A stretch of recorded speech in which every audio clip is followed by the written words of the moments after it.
आपके लड़के की कुंडली में मंगल बड़ा ही अशुभ प्रभाव दे रहा है और साथ ही शनि की नीच दृष्टि वैवाहिक सुख को पूर्ण रूप से प्रभावित कर रही है।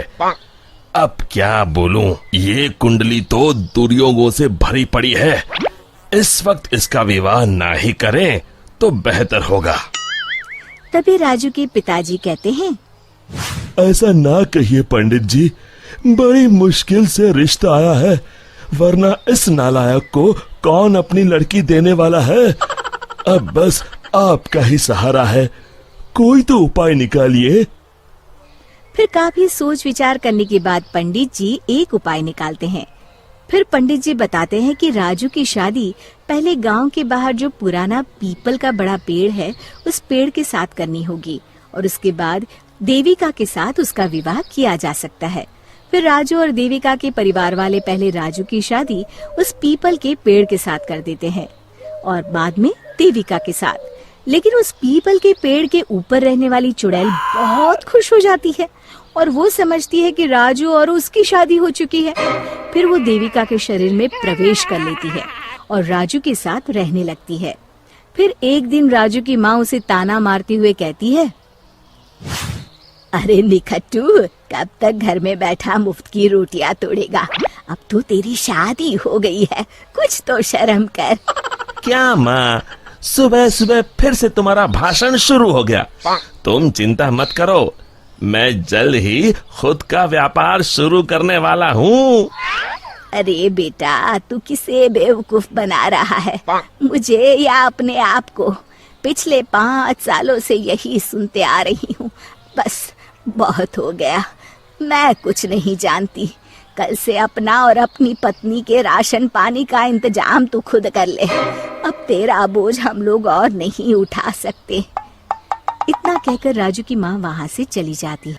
फिर राजू सोच में डूब जाता है। तभी देविका उससे कहती है, सुनिए जी, आप चिंता मत करिए, आपको कहीं काम करने जाने की जरूरत नहीं है, आप बस मेरे पास रहिए। अरे भाग्यवान, अगर कमाने नहीं जाऊंगा तो अपना गुजारा कैसे होगा? तुमने सुना नहीं माँ क्या कह के गई है? अभी आप बेफिक्र होकर सो जाइए, मेरे पास एक जादुई पोटली है। फिर देविका उसे एक लाल रंग की पोटली दिखाती है।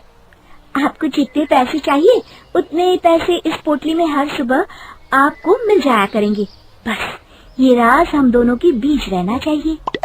राजू अपनी पत्नी की बात सुनकर बड़ा खुश हो जाता है और आराम से सो जाता है। फिर अगली सुबह जब राजू की आंख खुलती है, वो ये देखकर हैरान हो जाता है कि उस पोटली में सच में पैसे हैं। फिर यही रोज की बात हो जाती है। अब राजू सारा दिन मजे से घर में आराम करता। एक दिन राजू देविका से कहता है, अरे वाह, हमारे पास अब किसी चीज की कमी नहीं है। बस एक बार ये जादू की पोटली हमें इतने पैसे दे दे कि हम अपने इस पुराने और छोटे घर को तुड़वाकर एक नया मकान बनवा लें।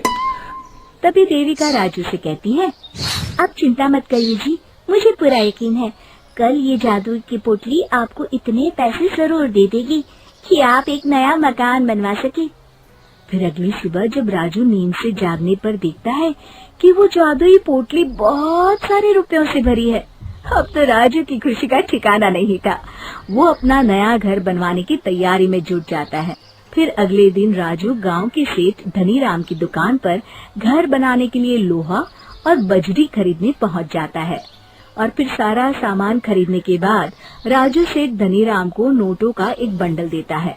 धनीराम तुरंत अपने नोटों के बंडल को पहचान लेता है और राजू से कहता है, अरे ये तो मेरे ही पैसे हैं जो कल रात मेरे घर से चोरी हो गए थे। राजू धनीराम की चोरी वाली बात सुनकर हक्का बक्का रह जाता है। वाह भाई, तू तो कमाल का चोर निकला। मेरे पैसों से मेरी ही दुकान पर सामान खरीदने आया है। देख, मैं तुझे माफ कर दूंगा। चुपचाप मेरे सारे पैसे लौटा दे, वरना मुझे दूसरा रास्ता अपनाना पड़ेगा। राजू धनीराम की धमकी से बुरी तरह डर जाता है और धनीराम के सारे पैसे उसे लौटा देता है और उससे माफी मांगकर वहाँ से चला जाता है। घर आने के बाद राजू सच्चाई का पता लगाने के लिए रात को सोने का नाटक करता है। फिर आधी रात के बाद वो देखता है कि देविका अचानक एक डरावनी चुड़ैल में बदल गई है और वो घर के बाहर चली जाती है। तब राजू उसका ये रूप देखकर घबरा जाता है। वो समझ जाता है कि उसकी पत्नी के अंदर एक चुड़ैल का वास है। फिर राजू उसका पीछा करता है और उसे लोगों के घरों में चोरी करते देख लेता है। फिर अगले दिन राजू पंडित जी को जाकर सारी बात बता देता है। राजू की बात सुनकर पंडित जी कहते हैं, ये सब काम चोरी और आलस का फल है। मैं जानता हूँ पंडित जी, बस आप मुझे इस चुड़ैल से बचा लीजिए। मैं कसम खाता हूँ आगे से सिर्फ मेहनत करके पैसे कमाऊंगा। अब बस इस मुसीबत से बचने का सिर्फ एक उपाय है। बस जैसा मैं कहता हूँ वैसा ही करो। तुम अभी जाकर वो पोटली मुझे लाकर दे दो। फिर राजू भागकर घर से वो पोटली लाकर पंडित जी को दे देता है। दोनों उसी पुराने पीपल के पेड़ के पास जाते हैं और पंडित जी उस पोटली को पेड़ से बांधकर वहाँ हवन चालू कर देते हैं। दूसरी तरफ देविका के शरीर में रह रही चुड़ैल छटपटाने लगती है और देखते ही देखते वो हवन कुंड के सामने खड़ी हो जाती है और देविका के शरीर से बाहर आ जाती है। फिर पंडित जी से कहती है, मैं इतनी आसानी से राजू का पीछा नहीं छोड़ने वाली। मैं तुझे आखिरी मौका दे रहा हूँ। इस लड़की के शरीर को छोड़कर चली जा। मेरी बात मान ले चुड़ैल, वरना मैं तुझे जलाकर राख कर दूंगा। तू मुझे नहीं जानता पंडित, इसलिए तू इतनी बड़ी बड़ी बातें कर रहा है। लगता है आज तेरा आखिरी दिन है। तो तू नहीं मानेगी तो ठीक है, अब मजा देख। और फिर पंडित जी जोर जोर से मंत्र पढ़ना शुरू कर देते हैं। हवन कुंड की अग्नि देखते ही देखते बहुत बड़ा रूप धारण कर लेती है। चुड़ैल उस पोटली के अंदर कैद हो जाती है। अरे अरे ये कैसे हो गया? अरे मुझे छोड़ दे पंडित, मैं तो मजाक कर रही थी। फिर पंडित जी उस पोटली को उठाकर हवन कुंड में डाल देते हैं। मर गई रे!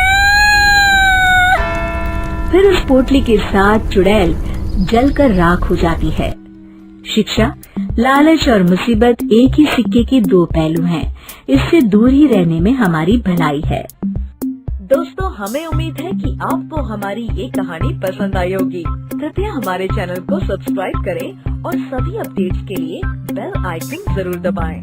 और हाँ, वीडियो लाइक और शेयर करना मत भूलिएगा। Bye bye.